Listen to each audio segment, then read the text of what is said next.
Solo calidad. Solo producciones Bob Esponja trae para ti. El raquis general está compuesto por huesos cortos apilados y móviles, llamados vértebras. Este conjunto osteoarticular sirve como eje al armazón del cuerpo y protección de la médula espinal. Consta de 33 vértebras y sus componentes que las unen. Se dividen en 4 segmentos. El primero es el lumbar, el torácico, que se encuentra en el plano dorsal, y el cervical, que está en el plano casi central, y este es el sacrococcígeo. El sacro está compuesto por 5 vértebras sacras que integran la cintura pélvica, que es esta parte de aquí. Y el coxis articula con el sacro y es un residuo de cola. Este está compuesto de 4 a 6 vértebras coccígeas y forman el segmento sacrococcígeo. Consta de 4 curvaturas que aportan flexibilidad adicional. Encontramos la curvatura sacra anterior, en el plano anterior la lumbar, que también es llamada lordesis lumbar posterior, y que si esta lordesis lumbar posterior se encuentra demasiado pronunciada, se va a hablar de una hiperlordosis. Encontramos también las vértebras torácicas, que son estas, y también se le conoce como cifosis torácica, y si está más pronunciada, se debe a una convexidad posterior. Encontramos las cervicales. Estas cervicales también van a recibir el nombre de lordosis cervical y van a encontrarse en el plano posterior. Torácica y sacra son cóncavas anteriormente y la cervical y lumbar son cóncavas posteriormente. La torácica y la sacra son curvaturas primarias, ya que se desarrollan en el periodo fetal, y la cervical y la lumbar son secundarias. Ahora va a estar formada por la médula espinal, que la encontramos aquí, que pasa por todas las vértebras, ya que estas van a ser su soporte. Encontramos también el nervio espinal, que está lateralmente. Sale de la médula espinal, sale el nervio espinal.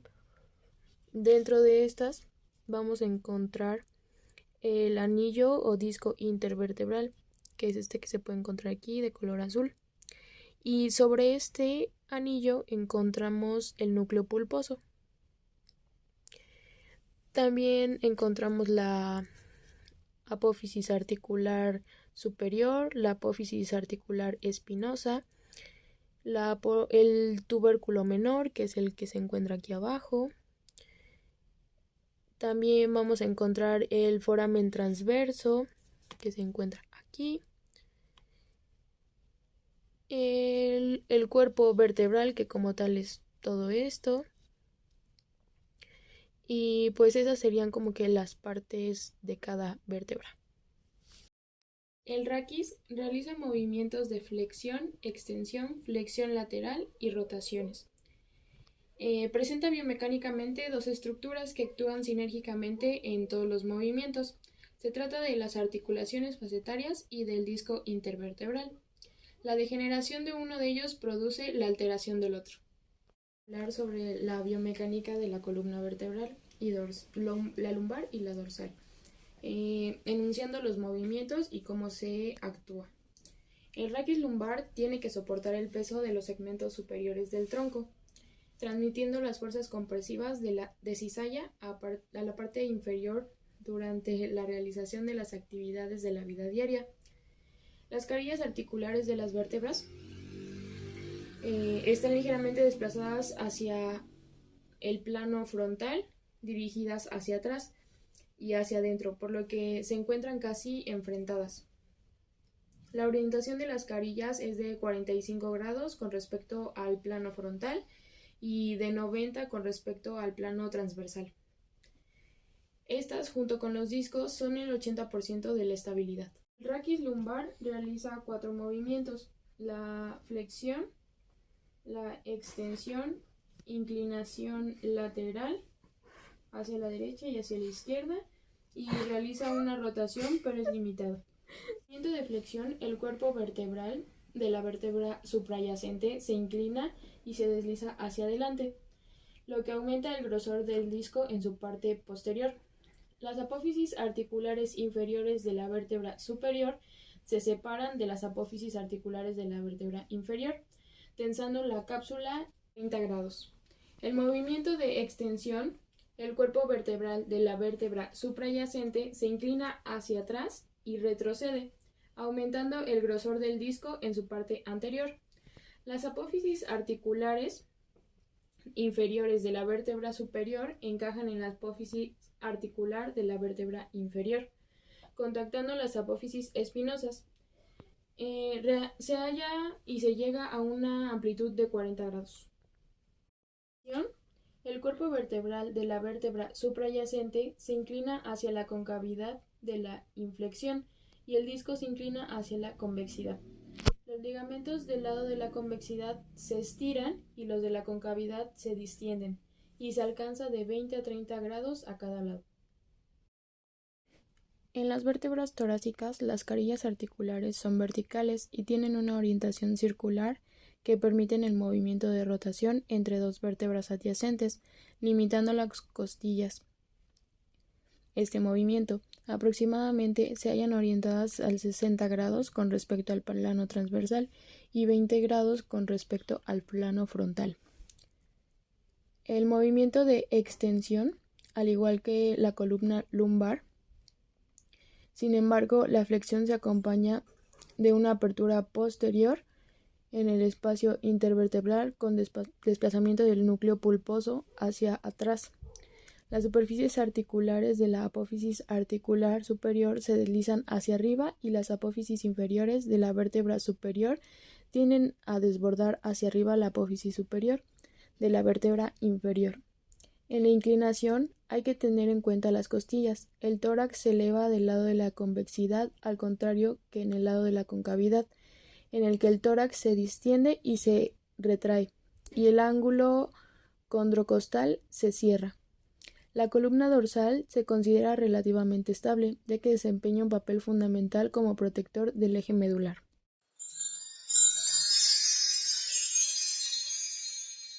El raquis lumbar está reposando sobre el zócalo de la pelvis y se articula con el sacro. A su vez soporta el raquis torácico, los cuales se asocian al tórax y a la cintura escapular. De igual manera, el raquis lumbar es el más móvil del conjunto del raquis, ya que el ángulo sacro constituye una inclinación de la maceta superior en la primera vértebra. Su valor es de 30 grados.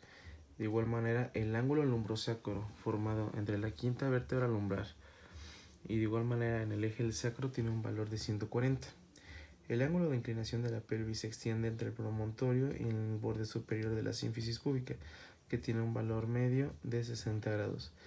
El ángulo lumbrosacro nos ayuda justamente a tener mayor movilidad, que es la que más se mueve, y de igual manera el ángulo de inclinación es la que nos ayuda a realizar los músculos de flexión y extensión.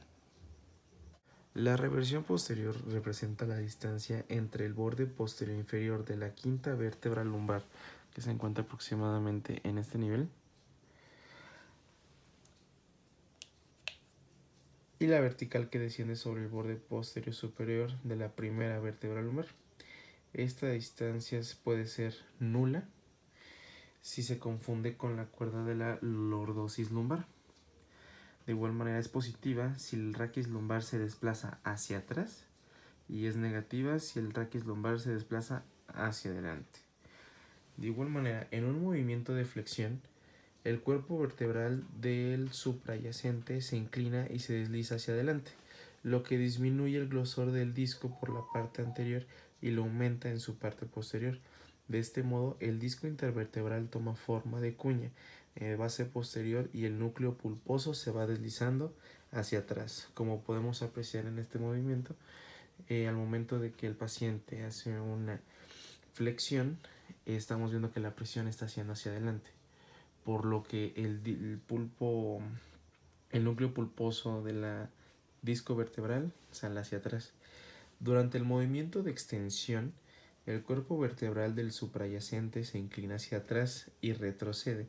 Al mismo tiempo, el disco intervertebral se hace más delgada en su parte posterior y se ensancha en su parte anterior, tornándose cuneiforme de la base anterior. El núcleo pulposo se ve desplazado hacia adelante y tensa las fibras anteriores del anillo fibroso. Es el movimiento contrario a lo que sería la flexión. Como podemos apreciar en el movimiento, si tenemos aquí la burbuja, se aprieta en la parte posterior y en la parte anterior se va hacia el núcleo pulposo. Y en el movimiento de inflexión lateral, el cuerpo de la vértebra suprayacente se inclina hacia el lado de la concavidad de la inflexión y el disco se torna cuneiforme, más grueso en el lado de la convexidad. El núcleo pulposo se desplaza ligeramente hacia el lado de la convexidad. Como también podemos apreciar, si el paciente está realizando una inflexión lateral del lado derecho, el núcleo pulposo se iría del lado izquierdo. Caso contrario, que si llegara a realizar una inflexión lateral izquierda, el núcleo pulposo se iría hacia el lado derecho del paciente. Los elementos constitutivos de una vértebra lumbar son fácilmente apreciables en una visión desarmada. En este caso, para que podamos apreciar mejor este tipo de elementos, vamos a apoyarnos de nuestro modelo. El cuerpo vertebral 1, que sería el reniforme, es el más extenso de anchura, de igual manera en que en sentido antero-posterior también es más ancho que alto y en su contorno profundamente excavado tiene la forma de un diábolo, excepto por detrás, donde casi es plano. En las láminas las dos láminas son muy altas y se dirigen hacia atrás y hacia adentro, pero su plano es oblicuo hacia abajo y hacia afuera, como podemos ver en el modelo. De igual manera se unen por detrás para constituir la apófisis espinosa 3, que sería muy gruesa, rectangular, que se dirige directamente hacia atrás y se engrosa en su entorno posterior. Las apófisis costales, que sería el número 4, incorrectamente denominadas apófisis transversas, ya que en realidad se trata de restos de costillas, se implantan a la altura de las articulaciones y se dirigen oblicuamente hacia atrás y hacia afuera, de igual manera como podemos verificar en nuestro modelo. En la cara posterior de la base de la implantación de las apófisis costales se localiza el tubérculo accesorio, que según determinados autores sería el homólogo de la apófisis transversa de las vértebras torácicas. El pedículo, que esta es una porción ósea corta que se une al arco posterior del cuerpo vertebral, se implanta en la cara posterior del cuerpo vertebral en su ángulo superoextremo. Ahora aquí podemos apreciar los ángulos, cómo se está constituida aproximadamente lo que sería el raquis lumbar. De igual manera, en la apófisis articular superior se origina en el borde superior de la lámina en su unión con la constitución de las vértebras lumbares.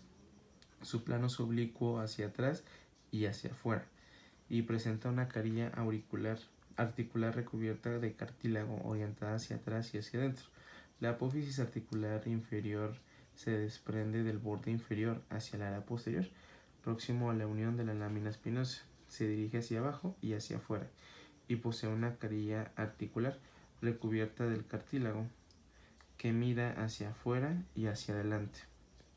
Entre la cara posterior del cuerpo vertebral y el arco posterior está delimitado el agujero vertebral, que forma casi un triángulo casi equilátero. Aquí tenemos una vista detallada de lo que sería el modelo y con todas las curvaturas que explicamos. La charnela constituye un punto débil del edificio raquídeo. En una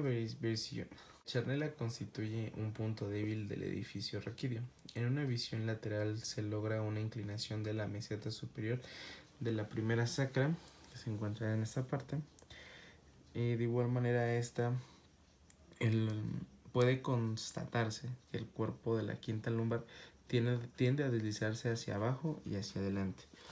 La charnela se encuentra en esta parte del cuerpo ubicada. Sin embargo, para tener una mejor referencia, vamos a verificarlo en el modelo. Esta va a ver se encuentra en esta parte. De igual manera va a haber una mayor tensión dentro de los tejidos blandos, ya que va a haber una fuerza de cizalla. El peso se puede descomponer por fuerzas. Si se dan cuenta, es la parte más frágil, como hemos comentado, dado que recibe básicamente todo el peso. Y pues de verdad es una presión muy alta para las articulaciones. Los ligamentos y los lumbares de la cuarta vértebra lumbar, esos son los pesos que se pueden descomponer por fuerzas. También el superior borde inferior de la apófisis transversa de la quinta vértebra, y también limitan de libertad a la cuarta vértebra. Esa es la charnela. Cifosis dorsal o hipercifosis es un aumento de la curvatura dorsal que se frecuenta en la adolescencia. La medición normal es entre 20 y 40 grados. Si la curvatura pasa de los 40 grados, ahí está afectando a un grupo de vértebras que se diagnosticará como hipercifosis. Hiperlordosis lumbar es un aumento de la curvatura lumbar caracterizada por la anteversión pélvica y abdomen prominente. Esta fisiología se detecta hasta los 5 años. Los valores normales son de 20 a 40 grados y es menor de 20 se considera rectificación, y si es mayor es hiperlordosis. Puede ser una compensadora de una cifosis dorsal o por acortamiento de algún músculo, ya sea el psoas o el diafragma. Inversión de las curvas. En ellas se incluyen la inversión de la curva cifótica dorsal y la inversión de la curva lordótica lumbar y la lordosis total. Apófisis espinosas de las vértebras torácicas se observan como prominencias óseas situadas en la línea media de la espalda al realizar una flexión del tronco. La vértebra torácica se sitúa inmediatamente por debajo de la apófisis espinosa de la séptima vértebra cervical, la cual se localiza en la línea media de la porción inferior del cuello y se corresponde con la prominencia más sobresaliente de esta zona. Al realizar la extensión del cuello, la apófisis espinosa de la primera vértebra torácica es la más prominente en la línea media de la base del cuello.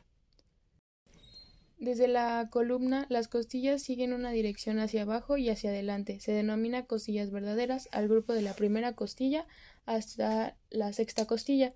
Todas ellas realizan su unión con el esternón a través de un cartílago costal individual para cada una. Las costillas falsas son un grupo formado por la séptima costilla hasta la décima costilla, que se unen al esternón en una forma de conjunta a través del mismo cartílago costal. Además de los relieves óseos, en la exploración de la región posterior del tronco podemos palpar los músculos elevador de la escápula en la porción inferior del trapecio, el romboides mayor, el dorsal ancho, los serratos posteriores y el cuadrado del lumbar. El músculo elevador de la escápula o el angular del omóplato, aunque es el responsable de ascender la escápula en el tórax, su palpación es más sencilla en el cuello. El músculo trapecio, El músculo trapecio posee 3 fascículos o porciones: el ascendente, el fascículo de la porción transversa y la porción ascendente. Horizontalmente y descendentemente participan en los movimientos del hombro.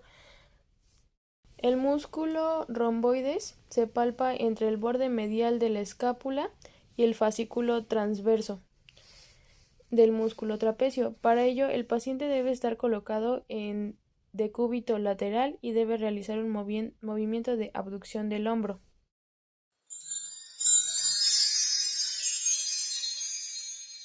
Pasaremos a hablar del raquis cervical. De igual manera, aquí tenemos 7 cervicales, que sería de la C1 a la C7. Las características que las distinguen es que su cuerpo vertebral es más pequeño y ancho de lado a lado, que anteroposteriormente la cara superior es cóncava y la inferior es convexa. Su foramen vertebral es grande y triangular. Poseen apófisis transversas por donde pasan las arterias vertebrales, excepto en la cervical 7, donde existe el agujero, pero la arteria no discurre por él. Vamos a apoyarnos un poco mejor de nuestro modelo anatómico para que podamos apreciar este tipo de detalles. Ahí está, perfecto. De igual manera, sus apófisis articulares superiores tiene dirección supero-posterior y las inferiores dirección inferior-anterior. Las apófisis espinosas de C3, que sería esta, a C5, que sería esta, son cortas y bífidas, como podemos ver, y la C6 es larga, que sería justamente esta que vemos aquí. Pero la C7 es más larga y fácilmente palpitable. Si pueden ver, hay una diferencia de tamaños, y la C7, la cervical 7, es la que justamente tenemos más larga y es fácil palpable. Lo podemos verificar en esta parte, si uno puede apreciar. Esta sería, ¿correcto? Bien, pasamos de nuevo a nuestro modelo anatómico. En este caso, las vértebras C1 y C2 son atípicas. Las vértebras C1 y C2 son atípicas. La vértebra C1 es el atlas y es similar a un anillo. Como podemos ver, tiene forma de un anillito. ¿Okay? Es algo arriñonada cuando se observa desde arriba o desde abajo. Como podemos ver, justamente da la forma de un anillo. El C1 no tiene apófisis espinosa ni cuerpo y consiste de dos masas laterales conectados por los arcos anterior y posterior. Transporta el cráneo y rota sobre las costillas articulares superiores, planas grandes de C2, que sería la cervical 2, que se encuentra aquí abajo. Se puede apreciar, notamos la diferencia de la C1 con la C2, ¿correcto? Hablando de la C2, esta tiene el nombre de axis. Es la vértebra cervical más fuerte. La característica que la distingue es que las apófisis odontoides, que se proyecta superiormente desde el cuerpo, de igual manera no existe disco intervertebral, como podemos apreciar, y de igual manera esta sería la articulación atlanto-occipital. Ahora, viendo con nuestro paciente, vamos a verificar los rangos de movimiento que contiene el cuello. De igual manera contamos con la flexión. El arco normal de movilidad nos permitirá tocar el tórax con la barbilla, como podemos ver. De igual manera, cambiando el eje prácticamente 90 grados hacia adelante. La flexión se produce por un deslizamiento de la vértebra superior sobre la inferior, debido al grosor del disco intervertebral, como lo habíamos visto en el modelo. El núcleo pulposo se desliza hacia atrás. Como podemos ver, si hacemos la flexión, al momento de que la barbilla toque el tórax, hacemos una presión en la parte anterior, por lo que el pulpo saldría hacia el lado posterior del cuerpo. En la extensión, de igual manera, el movimiento cambiará casi 90 grados, pero este será hacia atrás en la normalidad de movimiento. Nos permitirá ver la superficie inmediatamente arriba de nosotros. Como podemos ver, nuestro paciente al momento de realizar la extensión ve hacia arriba. En este caso sería el techo. La extensión se produce por el deslizamiento de la vértebra superior sobre la inferior. El núcleo pulposo se desliza hacia adelante. La limitación se produce por el choque entre las apófisis espinosas de las vértebras cervicales. Ahora contamos con el movimiento de rotación. Movimiento dado por la articulación C1 y C2, como habíamos visto. En estado normal, el arco de movimiento nos permitirá girar la cabeza 90 grados hacia el lado izquierdo y 90 hacia el lado derecho, dando un total de 180 grados de movilidad total. De manera clínica se verá al alinearse la barbilla con el hombro. La inclinación o rotación se da debido a la existencia de unas articulaciones en forma de cuña que proporcionan un apoyo oblicuo de una vértebra sobre otra, resbalen entre sí, como podemos apreciar en el movimiento. Por último tenemos la flexión lateral. Esta apoya el pabellón auricular al hombro, como cuando contestamos una llamada con el teléfono con las manos ocupadas. Es justamente este tipo de movimiento que realizamos, como podemos apreciar en nuestro paciente.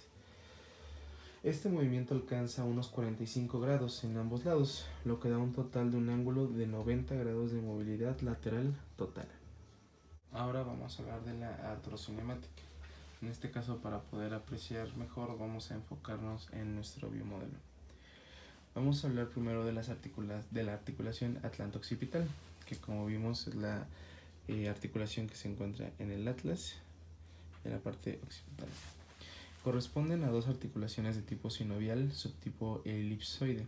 Por parte del occipital se presentan dos cóndilos que miran hacia inferior, que se orientan en sentido oblicuo, como podemos ver en el modelo, hacia atrás y medial. Si se contraen las carillas articulares superiores del atlas, que se presentan de forma cóncava, adaptándose a los cóndilos del occipital, todas estas superficies se encuentran revestidas por un cartílago. Uniendo las superficies articulares encontramos una cápsula reforzada por ligamentos accesorios anteriores, posteriores y laterales. El principal movimiento de estas articulaciones es la flexión, extensión e inclinación lateral, que sería la aducción, e extensión de la cabeza. Ahora pasaremos a la articulación de la atlantoxoidea media. En este caso se establecen en el arco anterior del atlas y el diente del axis, como podemos ver en esta parte. El diente del axis se encuentra contenido en un anillo osteofibroso formado por el arco anterior del atlas y por el ligamento transverso del atlas posterior. El principal movimiento de esta articulación es la rotación que realiza el atlas alrededor del diente del axis. Dicha rotación se da cuando el atlas es arrastrado hacia el occipital en los movimientos de rotación de la cabeza, como podemos apreciar en el modelo. Ahora pasaremos a la articulación atlantoaxial lateral. Corresponde a la articulación cigoapofisiaria entre el atlas y el axis. Por tanto, se clasifica como del tipo sinovial, subtipo plano. Las superficies articulares por parte del atlas se ubican por inferior de las masas laterales y están orientadas hacia inferior y medial. El axis, como podemos ver en el modelo, presenta sus carillas articulares ubicadas lateralmente al diente del axis. Como podemos ver, son justamente estos dientes, por así decirlo. Estas se encuentran ubicadas lateralmente entre el axis y orientadas hacia superior y lateral. Estas superficies articulares se encuentran revestidas por un cartílago articular que hace que presenten una forma convexa en todo sentido. Los medios de unión están representados por una cápsula fibrosa reforzada por un ligamento atlantoaxial anterior, extendido del borde inferior del arco anterior del atlas a la cara anterior del cuerpo del axis, y un ligamento atlantoaxial posterior extendido desde el arco posterior del atlas a la base del proceso espinoso y borde superior de las láminas del axis. Tendría la misma significación que los ligamentos amarillos. Por último, vamos a verificar lo que serían las articulaciones oncovertebrales y las cigoapofisiares. Con respecto a las oncovertebrales, esas articulaciones se establecen entre los procesos semilunares de los cuerpos de las vértebras cervicales. Esto ya es que nada es de manera general, ya no tanto específica como las primeras dos. Se clasifican como tipos sinoviales, subtipos planas. Cuentan con una cápsula articular reforzada por anterior. Y las cigoapofisiares, esas corresponden a articulaciones de tipo sinovial, subtipo planas. Las superficies articulares están representadas por procesos articulares superiores e inferiores a las vértebras, los cuales varían, vamos a enfocar un poquito aquí, perfecto, los cuales varían en su orientación de acuerdo con el segmento de la columna. Presentan una cápsula con forma de manguito reforzada por ligamentos accesorios. Ahora pasaremos a hablar de las alteraciones de la cinemática. Como el dolor más común y frecuente que tenemos en el cuello es el dolor del hombro o el cuello, o mejor llamado disinesis escapular o parálisis del nervio espinal. El nervio espinal o accesorio es el responsable de la inervación del músculo esternocleidomastoideo, que como sabemos se encuentra en esta parte. De igual manera, en las tres porciones del músculo trapecio. Tenemos entendido que el músculo trapecio pasa por acá, pasamos por la escápula y de nuevo sube hacia el cuello. De igual manera, el músculo trapecio juega un papel muy principal en la cinemática de la cintura escapular, como habíamos sabido previamente al inicio de todo este bloque. Por lo tanto, el movimiento del brazo se ve también afectado. La parálisis del nervio espinal accesorio desencadena en la pérdida de función las tres porciones del trapecio, lo que conlleva un conjunto de signos y síntomas característicos. En este caso tendríamos una depresión en la cintura escapular, por lo que aquí se vería de hecho más bajo. Si vemos en un nivel, la cintura escapular del lado derecho se ve recta, mientras que del lado izquierdo hay una ligera depresión. También tenemos algo de atrofia y debilidad en el trapecio, lo que es que se ve afectado esta parte, que sería el trapecio. Se vería debilitado, incluso casi nulo, sin tanto músculo. También contaría con la discinesis escapular, también pérdida de adopción activa del hombro, debilidad del hombro, dolor del hombro. Básicamente estos movimientos del hombro no podían ser realizados de manera correcta por el mismo dolor que se encuentra en esta región. Al igual que como pasamos del hombro, tenemos el dolor de cuello y en la región escapular. También contamos con lo que sería una estenosis raquídea. Este es el estrechamiento de la columna vertebral que provoca presión sobre la médula espinal. En este caso vamos a verificar esto en el modelo para que tengamos una mejor referencia. La parte amarilla de nuestro modelo sería la médula espinal, por lo que esto nos dará una mejor referencia para esta alteración de la cinemática. Como podríamos apreciar, ahí se encuentra, sería el apartado amarillo. ¿Okay? Bien, en este caso, como habíamos mencionado, es el estrechamiento que hace presión sobre la médula espinal o en las aberturas, que son llamadas los agujeros intervertebrales, por donde los nervios raquídeos salen de la columna vertebral. La estenosis raquídea por lo general ocurre a medida de que una persona envejece. Sin embargo, algunos pacientes nacen con menos espacio para la médula espinal. Esto es que los discos espinales se vuelven más resecos y empiezan a sobresalir, como podemos ver en esta parte. Los huesos y ligamentos de la columna vertebral se engruesan o crecen. Esto es causado por artritis o inflamación prolongada. También tendríamos lo que sería una espondilosis cervical. Este es un trastorno en el cual hay un desgaste anormal del cartílago, que serían los discos, y los huesos del cuello, mejor llamados vértebras cervicales. Esta es una causa muy común de dolor cervical crónico.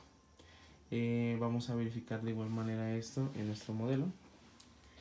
De igual manera, listo. Aquí tenemos que la espondilosis cervical es causada por el paso de los años y es el desgaste crónico de la columna cervical. Como podemos ver, este tipo de movimientos hacen el desgaste de esta misma apartado. Esto incluye los discos o amortiguadores de las vértebras del cuello y las articulaciones entre los huesos de la columna cervical. Pueden presentarse crecimientos anormales o espolones en los huesos de la columna. Estos cambios se pueden con el tiempo causar presión, que sería más que nada una compresión. Como podemos ver, digamos que los espacios se hacen más estrechos. De igual manera también en casos avanzados la médula espinal resulta comprometida. Esto puede llegar a afectar brazos, piernas y el equilibrio. Como podemos ver, esto es un apartado muy importante porque ocasionamos el bloqueo del nervio, lo cual ocasiona este tipo de patología. De igual manera, el desgaste y desgarre diario pueden iniciar estos cambios. Las personas que son muy activas en el trabajo o en los deportes pueden ser más propensas a padecerlos por el mayor tipo de fricción que ocasionan estos. El mayor factor de riesgo es el envejecimiento, como lo sabíamos.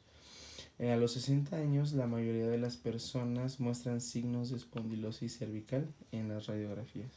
Por último, tenemos la inestabilidad atlantoxioidea, que habíamos comentado que se encuentra en esta parte, pero de igual manera vamos a enfocarnos mejor en lo que sería nuestro modelo. Bien, en este caso sería de la C1 y la C2. ¿Qué es esto? Bueno, esta es una enfermedad que afecta a los huesos de la parte superior de la columna vertebral o del cuello, debajo de la base del cráneo. Supongamos que aquí está el cráneo. De igual manera se denomina articulación atlantoxoidea. En las personas con síndrome de Down, los ligamentos, que serían las conexiones entre los músculos, son laxos o blandos. Esto puede causar la inestabilidad atlantoxoidea. donde los huesos son menos estables y pueden dañar la médula espinal, pueden quebrarse con facilidad. En este caso, 1 o 2 de cada 100 niños con síndrome de Down tienen estos síntomas, pero los médicos aún no conocen la cantidad exacta. La inestabilidad atlantoxoidea es menos frecuente en los adultos con síndrome de Down. Pasaremos ahora por último a la cinética de los tejidos blandos y los tejidos contráctiles. Contamos como músculos anteriores del cuello. Vamos a verificar lo que sería el platisma, que deprime la mandíbula y tensa la piel del cuello. Como podemos verificar, así es como se tensa. Tenemos el esternocleidomastoideo, que se encuentra en esta parte. En este caso, esta nos va a ayudar a la flexión, extensión y rotación del cuello. También contamos el subclavio, que se ancla a la clavícula, que lo tenemos en esta parte. Esta es la clavícula. Y los escalenos, que serían el anterior, el medio y el posterior. Estos generan flexión lateral y anterior al del cuello. Ahora contamos con los músculos laterales, o mejor llamados prevertebrales del cuello. Su función incluye flexión anterior y lateral del cuello y la estabilización de la columna vertebral. Eso es lo que ocasiona que se mantenga así de firme. Los cuales serían el músculo largo de la cabeza, el músculo largo del cuello, recto anterior de la cabeza y el recto lateral de la cabeza. Ahora iremos con los músculos posteriores del cuello. En este caso, en el grupo esplenio contamos con la contracción bilateral. Esta sería la extensión del cuello, como podemos apreciar en nuestro paciente. De igual manera contamos con la contracción unilateral. Esa sería la flexión lateral y rotación ipsilateral. El esplenio de la cabeza y el esplenio del cuello. Como suboccipitales o músculos posturales sería que estos ayudan a la extensión, a la flexión lateral y a la rotación del cuello. Estos músculos son el recto posterior mayor de la cabeza, recto anterior posterior menor de la cabeza, músculo oblicuo inferior de la cabeza. También sería el músculo oblicuo superior de la cabeza. Por último, contamos con el grupo transverso espinal. Este nos ayuda a la rotación y extensión de la columna vertebral. Estos son los músculos espinoso de la cabeza, músculo semiespinoso del cuello, rotadores del cuello, músculos interespinales del cuello y los músculos intertransversales. Dirección: Enrique Segoviano.